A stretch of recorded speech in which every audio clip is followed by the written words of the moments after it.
Welcome Danke to darauf. our Ja. fourth live panel on Facebook. We call this one Spotlight on Selected City Scenes. I'm a trumpeter and composer, and together with Peter Schulze, we are the artistic management team of Jazz Ahead. Today, we would like to talk about the scene in Berlin, and I have invited two guests for you. Céline Rudolph was born in Berlin and studied jazz singing and composition at the Berlin University of the Arts as well as classical singing. Since 1994, she has released 8 CDs under her own name and another 7 CDs as a guest in other international groups. She gives and gave concerts in various formations from duo to symphony orchestras in Germany, Portugal, Brazil, and many other countries around the world. She is a professor for jazz singing at the Berlin Jazz Institute. Welcome, we are happy that you are with us, Céline. Thank you very much, Uli. Matthias Wegner, as he himself says, was infected by the jazz virus in the middle of the 1970s. Even though he soon discovered a lot more music, he says today jazz has always been the starting point of my musical perception. This consequently led to his function as editor and moderator of various jazz formats at Deutschlandfunk Kultur in Berlin. He describes his motto in this role as follows: I have been trying for a long time to let people participate in the infinite beauty and magic of jazz. And I also like to clear up stale cliches. Also, welcome to you, Matthias. Thanks a lot, Uli. My first question goes to you, Céline. Today, we would take a look at the really great jazz scene in Berlin with you too. Céline, you are born in Berlin and now have an almost 30 years old career nationally and internationally. In your opinion, what has changed over all the years in terms of performance possibilities of bands, of musical styles, and also audiences in Berlin? Could you give us your impression, please? Sure. Well, a lot has changed, I think, of course, from the beginning of the 90s. Before that, of course, Berlin has been an island, as we call it, and it has been very difficult to travel and to have a lot of musicians coming and going. So from that point on, Berlin has been growing a lot and has been attracting a lot of musicians internationally and also nationally. Actually, Berlin has become one of the centers of jazz in Germany since Yeah. then. And with that, also the club scene, the theaters, all this has grown a lot. Yes. Matthias, I know that every jazz editor on public radio is showered with productions by German groups. I think that you probably know most of the scene in Berlin and beyond. Can you tell our listeners something about your impressions and listening experience about the actual Berlin jazz scene? I mean, the scene in Berlin is amazing, absolutely, and it's very overwhelming. I mean, it's a bit weird to talk about the scene, which is forced to take a long pause now. But the question is, of course, what will remain after the pandemic? Let us stay positive, and I can give a short introduction of what is happening in normal times in Berlin. I mean, we have such a huge variety of styles, of musicians, of venues. We have so many wonderful venues, and we have I think hundreds, probably thousands of musicians who are living here and who participate in this wonderful music and play regularly in the venues. And as Celine already said, I mean, the scene has developed over the last at least 20 years. It's so amazing, and it's also for me as a professional jazz man, it's hard to stay actual to all the time, because you never know who's living now in Berlin, who has just moved away, what's the next venue, and all the things. It's very vivid, very vital, the scene. Thank you. Yes, I have definitely also the impression that Berlin seems to me the place in Germany for musicians to be or to go or to stay for a while and move again. I also have the impression that the Berlin jazz scene has become much more international in the last years. Many German, but also many musicians from other countries moved to Berlin or had lived there for a certain amount of time. For example, Kurt Rosenwinkel, the American guitar player, the Canadian drummer John Holmbeck, the English pianist Gwilyn Simcock, or the American drummer Joey Barron, and many, many more. Have this influenced also artistically the scene in Berlin? What do you think, Céline? Well, some of them actually started having groups, ensembles here in Berlin, and of course that made an impression, an impact on those parts of the scene.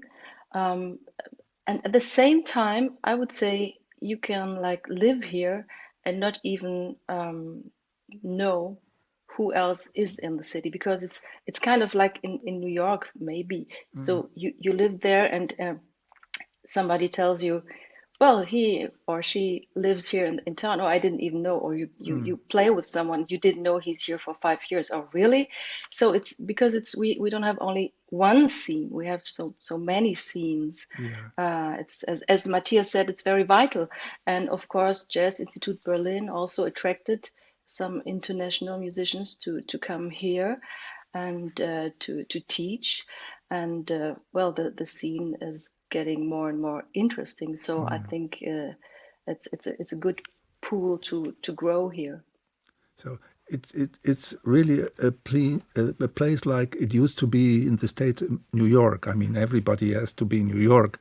And I think Berlin seems to, for me, to get in this spot to be here in Europe. What do you think, Matthias? Could we? Yeah, absolutely, absolutely. You can compare it with New York, and of course with Paris also. I mean, we have these international players who also work for Jazz Institute Berlin. You just mentioned Kurt Rosenwinkel, and we had also David Friedman, the Yeah. very famous vibes player, who formed a lot of bands who are still existing. And I think Celine has studied with him also. Yes. Yeah. Yeah, right. Um, and also a bass player like Greg Cohen, who also worked for Jazz Institute, who he gave so much support to younger musicians. That was absolutely amazing. So they are very inspiring. And of course, Berlin has always been comparatively cheap to live here. The rents have been comparatively low and mean. I mean, it's history, but it's still a cliche and still attractive, I think, for a lot of international players. So that's also a reason, I think, for jazz musicians to come to Berlin. And yeah, it's very important to have these international influences, because I mean we had also a vital jazz scene during the Cold War times, um, but you can't compare it. It was completely different. Yeah. You know that this year, I remembered those times, when we had to play gigs in Berlin in the Quasimodo before the war, in the old times. to pass the ex-DDR through it, and yeah, it was an adventure to go to Berlin. But when you were there, it had a special feeling. Also, the jazz clubs were especially. Is it possible for nowadays to convey a picture of a great jazz scene, fantastic different styles, great bands and musicians, to an outside visitor? Is there possibly such a things of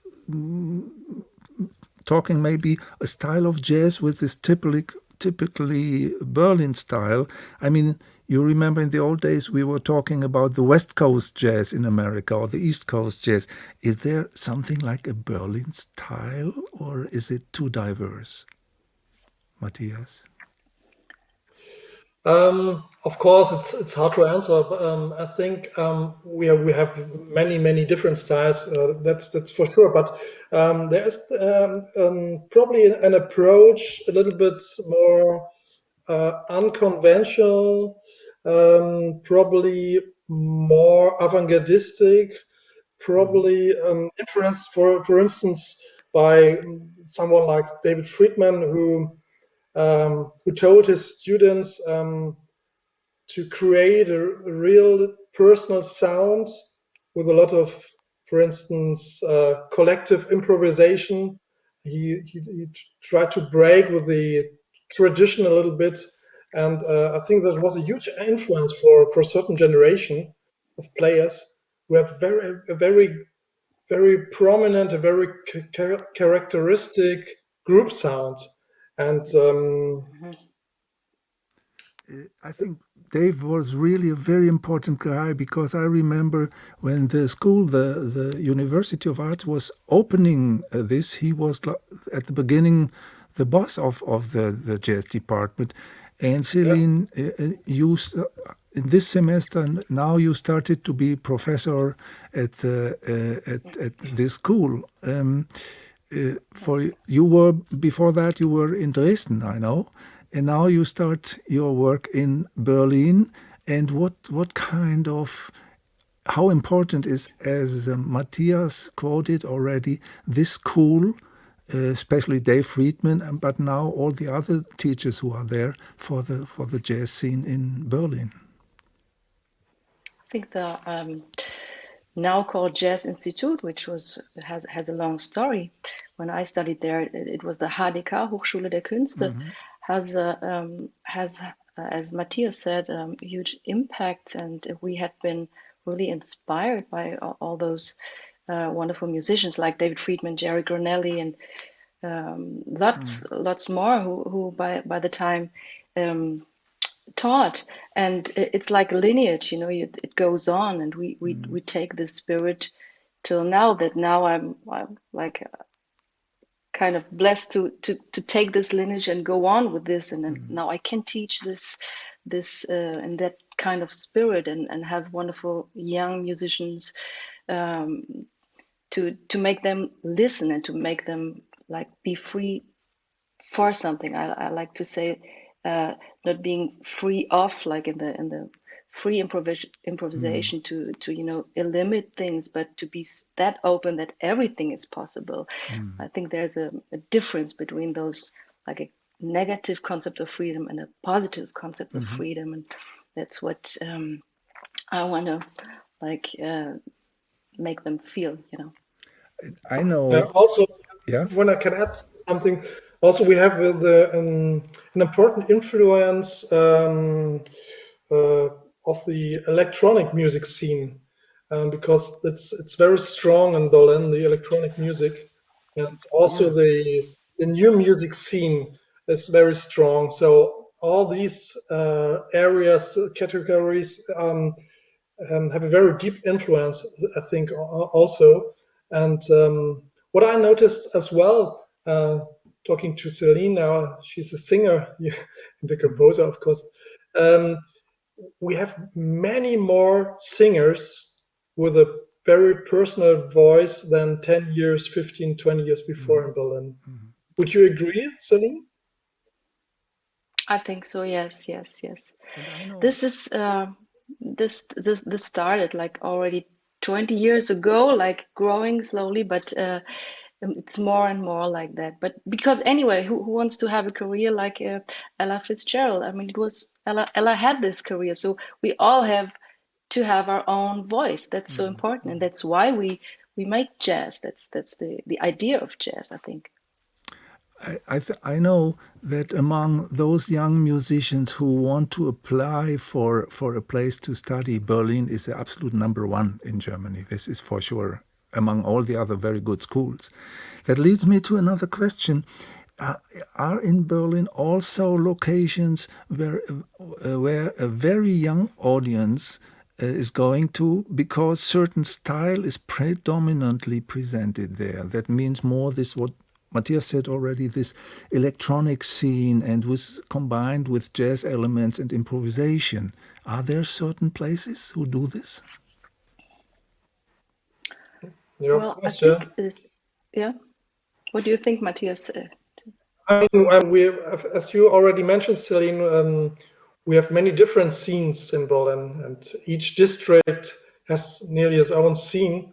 And of course, the former West Berlin scene is more adult, probably, than the Neuköllner improvisation scene. We have a lot of little venues in Neukölln, and the audience is much younger than for instance, in Charlottenburg or in Kreuzberg. And that's really cool. I mean, there are venues, capacity of 20, 30 places, very small, but wonderful for the young students to experiment and to create Because something young new. musicians need these places, no, where they can check out different ways of playing, of music, improvising. Well, we have, sorry to say so, but we still have to talk a little about cultural politics. In Berlin, there is the IG Jazz. There is the German Jazz Union, and there is the House of Jazz, which is a project for the future. Could you, Céline, are you member also in the IG Jazz in Berlin? Are you No, involved there? not in the Berlin, in the national, in the German In the yeah, Jazz Union. in Yes. the in it's abbreviation Interessengemeinschaft. That is a union of Berlin musicians who try to make cultural politics in their own way, and maybe we could. The German Jazz Union is the national union, but the IG Jazz is Berlin is the I would say local Berlin located musicians union, and then comes into the spot also the idea of the House of Jazz. I know, Matthias, that you are quite good and well informed about this situation. Could you explain to our listeners what the House of Jazz could be and shall be? Yeah, it was an idea of Till Brenner, who had the dream of creating a kind of center, probably a little bit compared to Jazz at Lincoln Center in New York, where musicians can work, can do their projects, probably can live for a certain period, and yeah, have enough space to express their ideas, and of course supported by the government, and that's probably more the idea of having a center in Yes. Germany where you can combine a lot of different things which a normal club can't afford. And yeah, but it's a long way. It's still a long way. I mean, we had some positive signs, but it's also because of COVID-19, it's getting harder, I think, to start to realize this project. It's also not so easy to communicate in the Berlin music scene as a whole. That especially jazz music needs a place like that.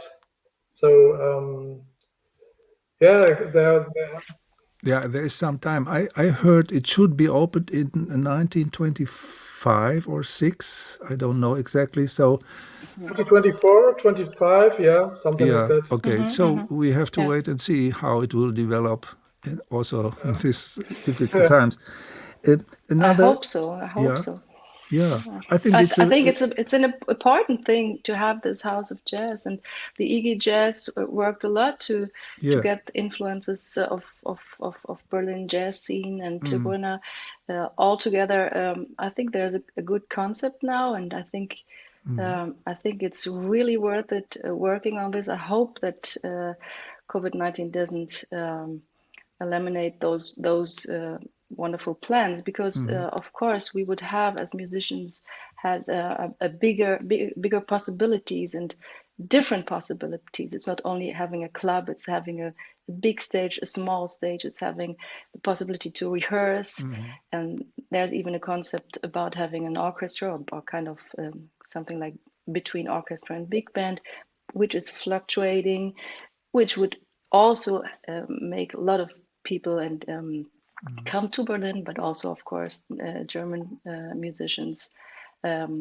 play in such an orchestra, which we don't have, and we don't have a radio band Yeah. uh, as like other cities in Germany have. So this would be a very good thing to So that means, complementary here.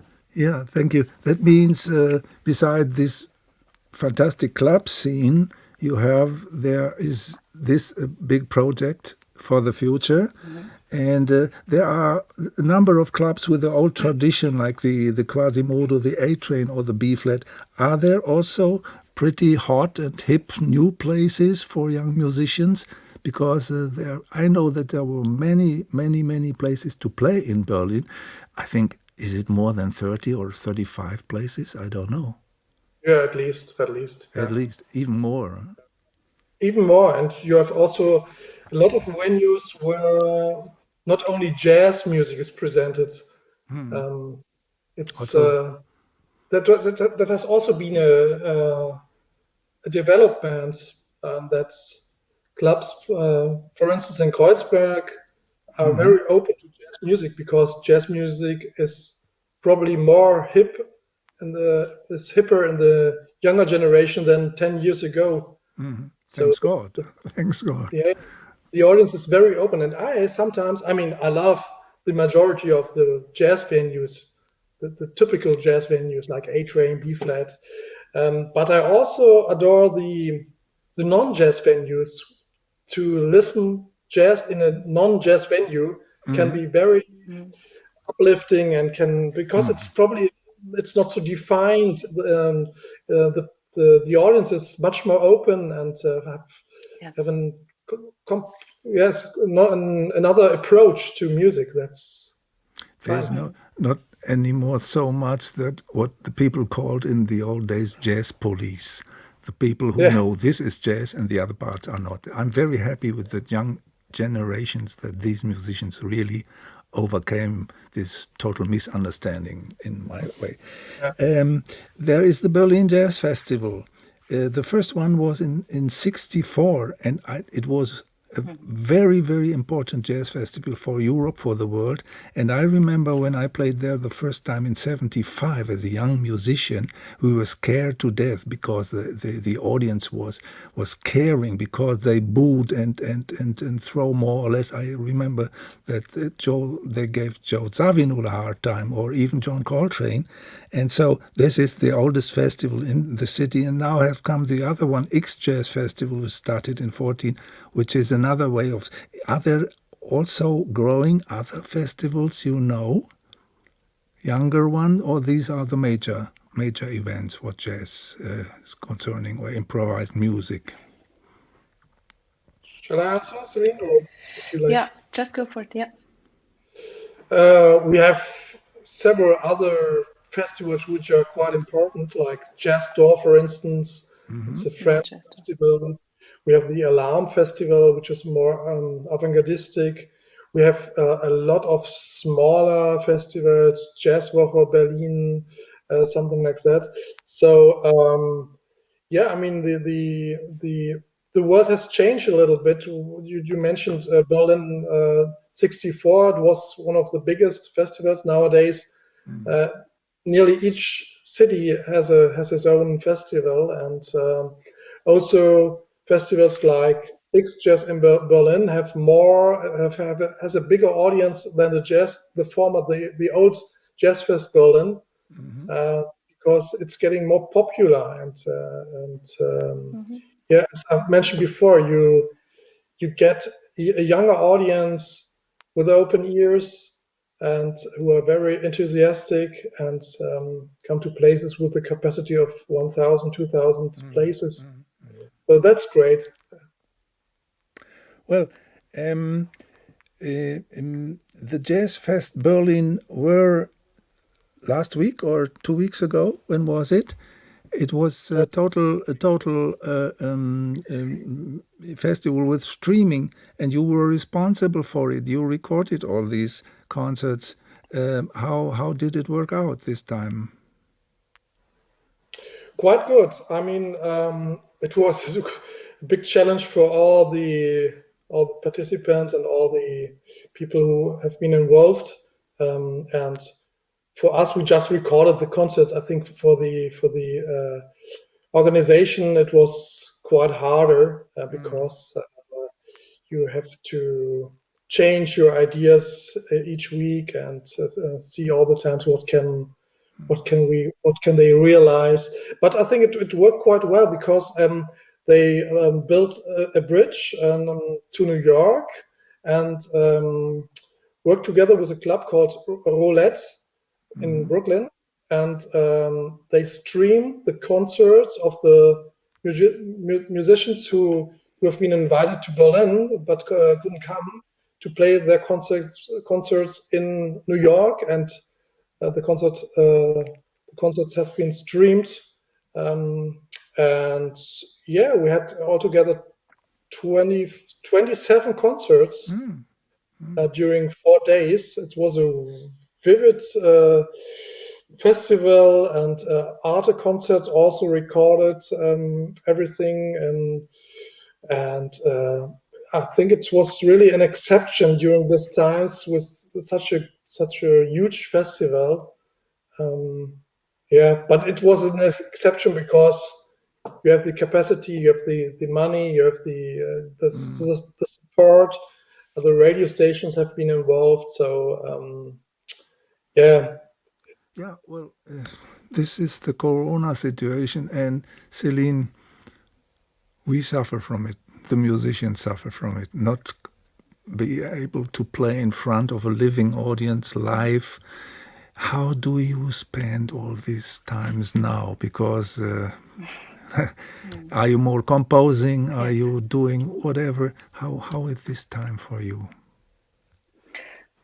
Yes, indeed, I'm composing a lot, and there's this side of even enjoying the time of Yeah, yeah. concentration and of really working constantly and not traveling.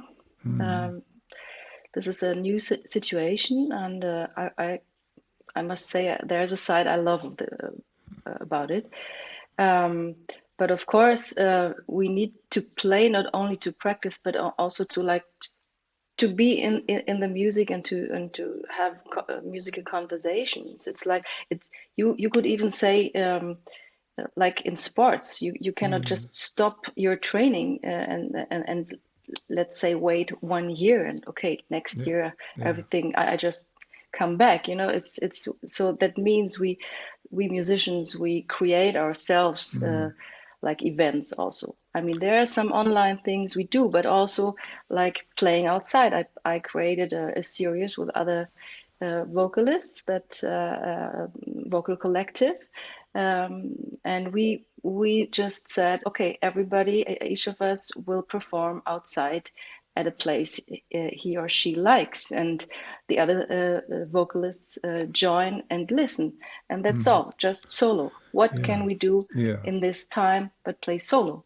Yeah. For example, And just to have a vision and an aim and where to go. you told me in the talk we had before this edition, you are doing something on Monday. What is it? And another probably a live concert in January. Yes, yes.